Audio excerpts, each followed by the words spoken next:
అవును. కావాలి ఎమ్మెల్యే ఓపెన్గా చెప్పాడు కదా.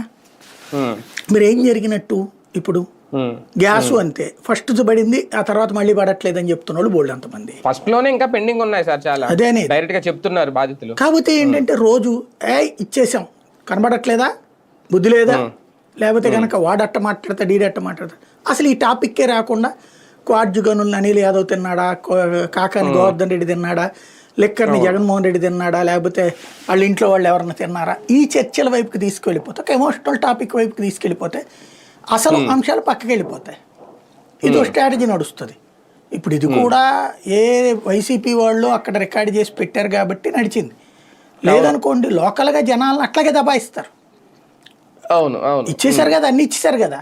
ఏంటంటే వీళ్ళు చెప్పేది ఏకైక అంశం పెన్షన్ 1000 రూపాయలు పెంచారు కదా, వాళ్ళకి నేరుగా అందింది అది, వాళ్ళకి కూడా అది మహిళలకు అందదు కదా, అది ఒంటరి మహిళకి అయితే అందుద్దేమో, తర్వాత వృద్ధులకు అందుతుంది. మీకు ఇచ్చారా లేదా, అదిగో అట్లాగే తల్లికి వందనం మొన్న వేస్తారు కదా, ఇంకేంటి గ్యాస్ వేస్తున్నారు కదా, నీకు పడలేదా, ఓకే మాట్లాడదాం అంతే.